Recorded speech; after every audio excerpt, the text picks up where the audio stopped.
Good evening, all. Ira Epstein, and here we are with your Spider ETF stock market wrap-up for Fed Day. It is the 3rd of May, 2023. So, for those of you that thought the Fed would not go up another quarter point, wrong. I was right. One of the few times, but I was right. But they did go up a quarter point.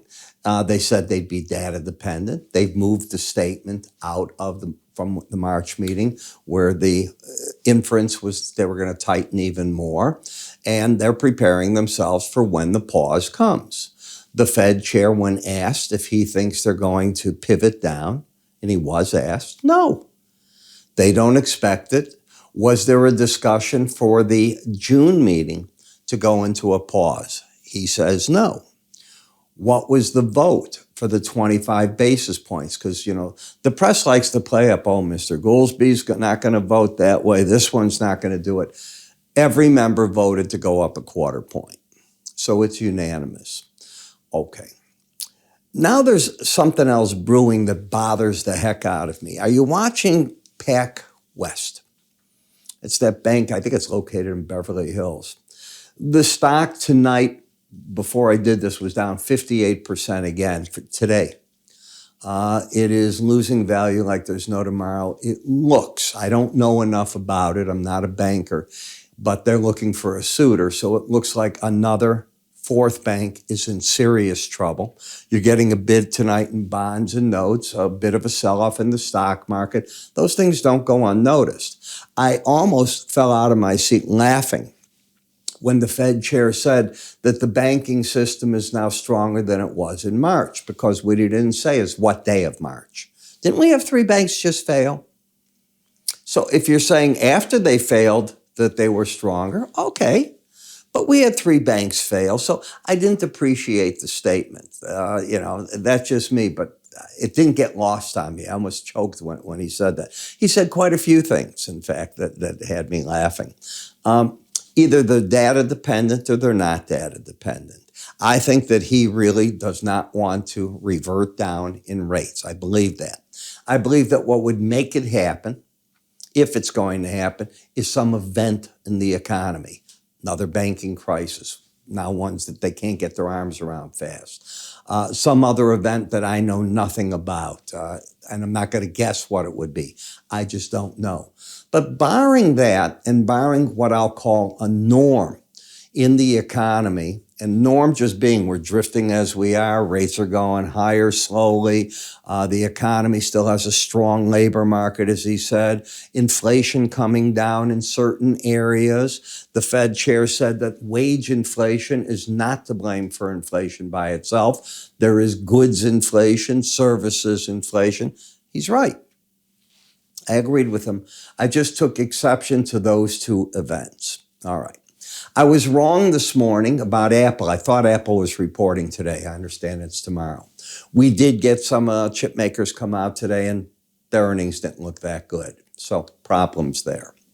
When we look at Apple, all of a sudden a big reversal in the chart happened today, down, not huge, down 0.65%, but it's an outside day down. So in order to get the market and say, hey, this market's got the potential for even more upside, you got to immediately get over today's high.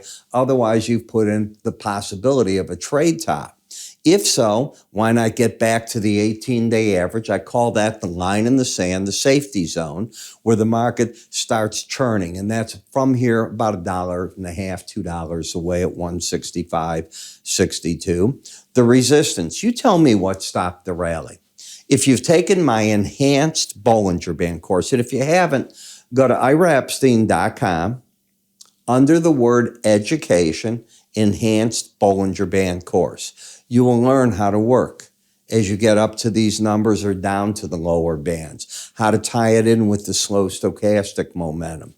I think you'll find it fascinating as can be. But again, that's what I think happened. And I think the market suddenly said, okay, let's just see what happens from here, and let's get neutral in front of earnings. And this chart went neutral. That's the way to look at it. Now, why is Schwab down again, 4% today? Why is it starting to poke its head out the bottom of the Bollinger Band? I'm telling you, it's Pac West. And once you get the contagion and it keeps going to another bank and another bank, people start looking around and they look at everything. And that's why Schwab is getting hit. Now, it is under the Bollinger Band. You know, you rarely stay under the band. You've been going sideways. So unless we get another day, and I'll tell you what would be a downside breakout, another day where you take out today's low, you close lower, and in the very bottom quadrant of whatever range tomorrow is, a lower close in that bottom quadrant. Then, technically speaking, until this high is taken out of 53.08, I got a downside breakout, and we'd see where you go. It could be back for this number. You are oversold in the meantime. I don't have that pattern, so I think there's some short covering probably going to happen. In the gasoline fund, I want this to drop even further.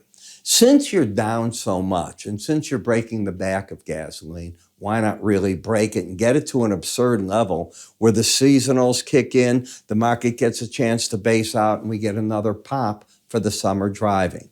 Do I think you won't get a rise in summer driving and prices? I absolutely think it's coming.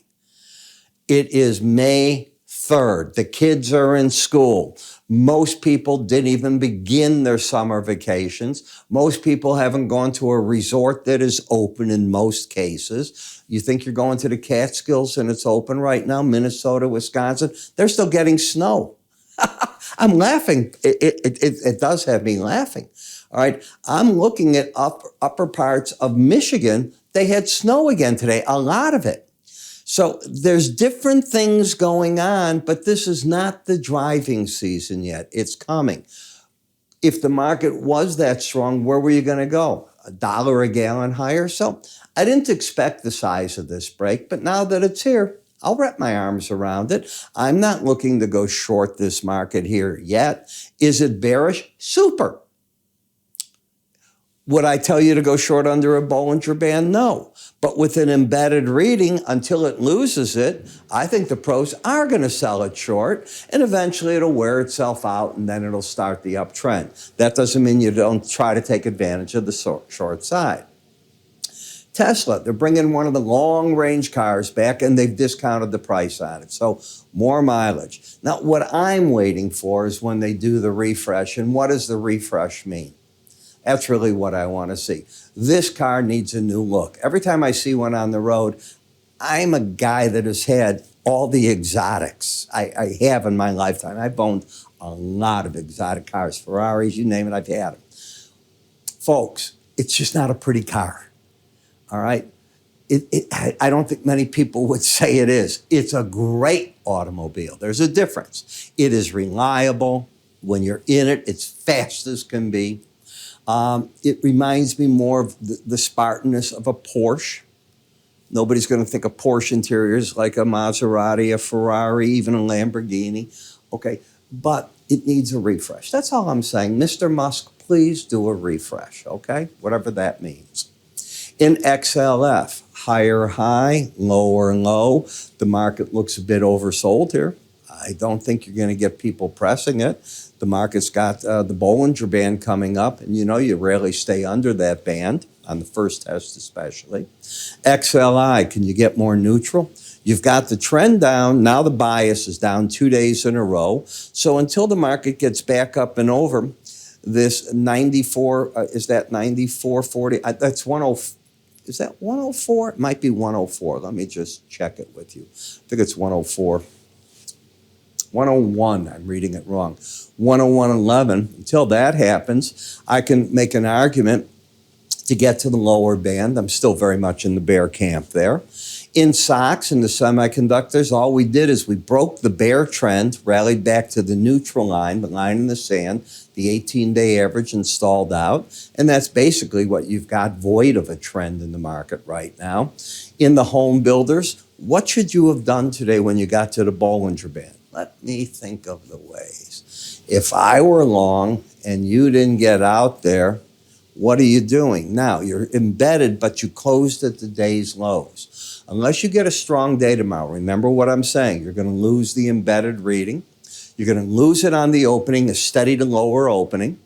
If it doesn't come roaring back and you lose that, you're opening the door for the possibility of going back to the 18-day average of closes, okay?